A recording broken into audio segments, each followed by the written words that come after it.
This is Tim Bryce with my column entitled 60 Plus Years of James Bond, 007. My fascination with James Bond, codenamed 007 of British intelligence, began 50 years ago with the movie Goldfinger. Although author Ian Fleming introduced the character and storyline in 1953 in a 12-volume set of books, it was Goldfinger that made the franchise. Dr. No and From Russia with Love preceded Goldfinger, but it was the third movie in the series which caught the public's imagination. Maybe it was the Aston Martin DB5 with its bag of tricks that caught our attention, or the girl murdered in gold paint, the henchman Odd Job with his steel-rimmed bowler, or Pussy Galore and her flying circus. Actually, it was the whole package we found very avant-garde and provocative, thereby making Goldfinger a smash hit. So much so, the producers rushed Dr. No and From Russia with Love back into theaters as reruns to capitalize on the Bond hysteria. James Bond appealed to both men and women. Sean Connery was the perfect candidate to launch the character. Ian Fleming had wanted Roger Moore, but it was Connery who got the nod. For men, Connery had a coolness about him. He had a way with the ladies, knew his way around a casino, got to play with clever tools and weapons, or toys as we call them, and was very resourceful when he had to be, even in how he fought. For women, Connery was great looking, exuded confidence, and as I said, had a way about him which caused women to gravitate towards him, even to this day. The Bond character invented by Fleming was based on several agents he knew during his tenure in British intelligence during World War II. However, there really was a James Bond, but he was nothing like Fleming's character. It is explained in the book A Man Called Intrepid.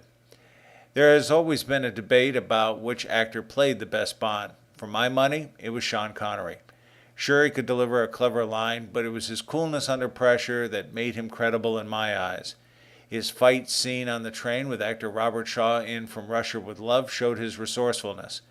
Bond may have been trained in martial arts, but he broke the rules in defeating his opponent. This was repeated in Goldfinger when he fought Odd Job.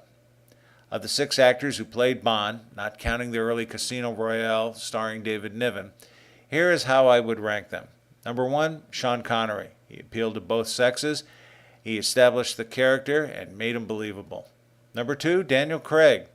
I wasn't sold on Craig at first, but I think Fleming would have been proud of his portrayal in Casino Royale. There's a tie for number 3, Timothy Dalton and Pierce Brosnan. Both Dalton and Brosnan were competent and didn't overplay the role. Number 4, Roger Moore was Ian Fleming's choice, not mine. Too pretty to be Bond. And finally, number 5, George Lazenby. Succeeding Connery was a hard act to follow, but where did they dig this guy up?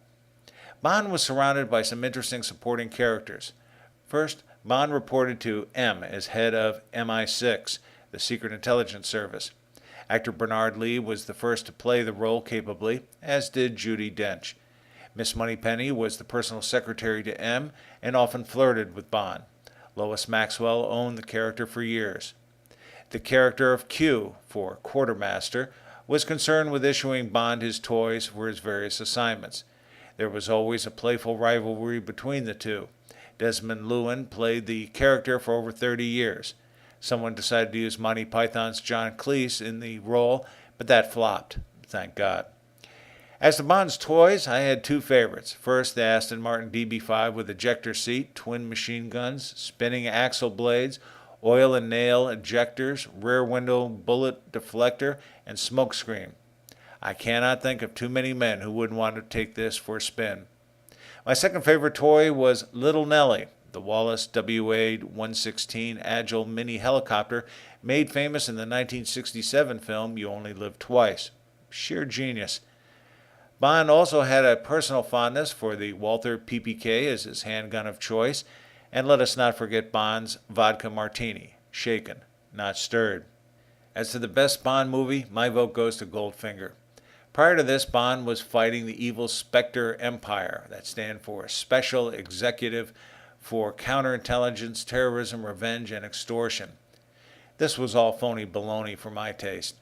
Instead, Auric Goldfinger, played by Gert Frobe, devises a very sophisticated scheme to enhance the value of his gold, while creating an economic panic for the communists to capitalize on. Even though it meant capturing Fort Knox, Goldfinger's scheme was truly diabolical as opposed to the plots by the other Bond villains. James Bond spawned a wave of espionage movies and television shows such as Matt Helm, Our Man Flint, The Man from U.N.C.L.E., I Spy, The Wild Wild West, Get Smart, and many more. Bond outlived them all and still influences our perception of the world of the Secret Service. Fleming died at age 56 in 1964, the same year Goldfinger debuted. Although he enjoyed some success, he never realized how his character turned into a cultural institution. After his 12 books had been made into movies, other authors stepped up to fill the void Fleming left behind. By then, it was a formula. Bond has been described as predictable and iconic, yet we still come back for more. Actually, it is the formula that makes Bond work. A rugged and confident operative who is sent to solve a cockamamie plot to conquer the world and enjoy the perks of life along the way. Due to age, the actors have had to be replaced more than once. The toys have changed, as had the type of music used in the opening credits. But it will be interesting to see how long the James Bond formula for movie magic will endure. Who knows, maybe 100 years, which is something I do not believe Fleming would have imagined. The masterminds behind the Bond movies were, of course, Harry Saltzman and Albert R. Broccoli, who formed Eon Productions, which stood for Everything or Nothing. Through their careful planning, Bond has evolved and remained relevant.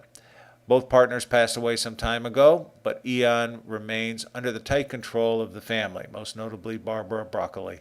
I have debated this subject on more than one occasion. Some people think Roger Moore was the best Bond. Young people prefer Daniel Craig.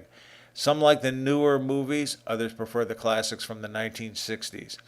Actually, it really doesn't matter. We all find something of personal interest in the Bond movies we can relate to, be it a toy, a character, or the plot. And yes, I thought the song Goldfinger by Shirley Bassey was the best. Friends, keep the faith. This is Tim Bryce in Palm Harbor, Florida. Follow me on the internet at timbryce.com.